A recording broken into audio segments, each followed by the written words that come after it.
Everybody question 281 NCERT का miscellaneous का question number 10 and CBSE 2016 board का क्वेश्चन है and very important question, very important.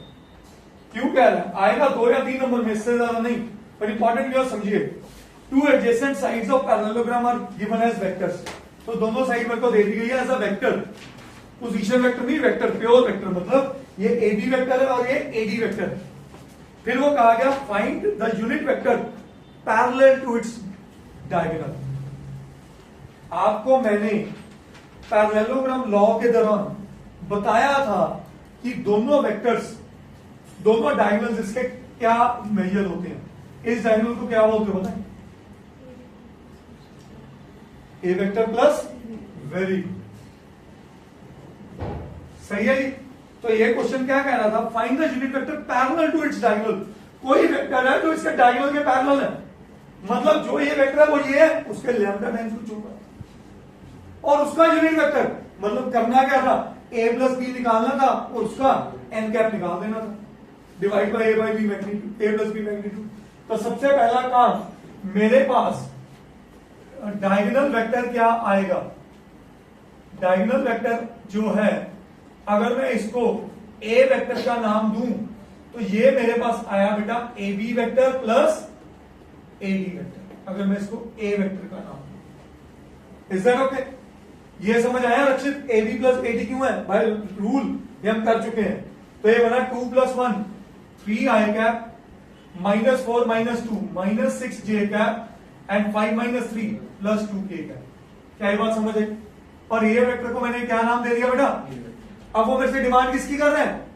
इसके unit vector. तो मैं इसको लिखूंगा वैसे, any vector, any unit vector parallel to a vector is equal to a vector divided by its magnitude. यही unit vector की पहचान होती है। Sneha, is this point clear? पक्का? आज एनर्जी कम दिख रही है तो मैं पूछ रहा हूं। ए वेक्टर मेरे पास है बेटा 3 आई कैप -6 जे कैप + 2 के cap divided by its magnitude. इसका मैग्नीट्यूड यहीं पे सोच ले क्या है? 7। हाँ जी, 9 36 एंड 4, तो ये आ गया √7 और √49, तो ये कितना आ गया मेरे पास? 7 आ गया। तो ये आ गया 7 से डिवाइड। तो मेरे पास एनी यूनिट वेक्टर क्या आ गया इसका? 3/7 आई कैप -6/7 जे कैप एंड 2/7 के। क्या यही आंसर है? चेक करो। लैम्डा से मल्टीप्लाई करो। हाँ जी, यूनिट वेक्टर है बेटे, लैम्डा कुछ कह ही नहीं सकता, लैम्डा 1 होना चाहिए। ठीक है, इज दिस पॉइंट क्लियर? फिर उसने इसी क्वेश्चन में बोला कि फाइंड इट्स एरिया।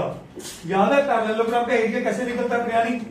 पैरेललोग्राम का एरिया ए क्रॉस बी का प्रोडक्ट, क्रॉस प्रोडक्ट निकाला, उसका मैग्नीट्यूड। हाफ नहीं, वो ट्राइंगल में था, पैरेललोग्राम में हाफ नहीं है। So area of parallelogram, area of parallelogram is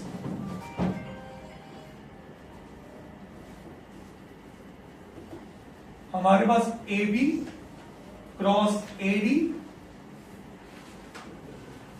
ठीक है जी, कहा मैग्नीट्यूड। अब A B cross A D क्या है? आई जे एंड के। ये मेरे पास आया 2 - 4 5 एंड 1 - 2 -3। इसका डिटर्मिनेंट मेथड ने दिया क्रॉस प्रोडक्ट और उसका मैग्नीट्यूड भी शो कर दिया। ये दो मॉड साइन तो दिख रहे हैं आपको। तो ये मेरे पास आया बेटा आई के केस में 12 + 10 22 आएगा। जे में आया -6 - 5 -11 -11 का क्या बना? +11 जे का। और के में आया -4 + 4 0 के का। इसका मैग्नीट्यूड, हाँ जी, 22 का स्क्वायर 484, 11 का स्क्वायर 121 का रूट, 4 और 1 5, 8 और 2 10, 4 और 1 5, हाँ जी 505 और 505 हो गया 5 × 100 101 prime number, 5 is a prime number. तो ए मेरा आंसर आ गया 605। अच्छा 8 तो 10 और 11, ठीक है जी 605 बेटा। तो 605 605 के फैक्टर्स बोलो 5 1 2 1 11 root 5 11 root 5 square units that's my answer. क्या ये बात समझ आई सबको? करिए।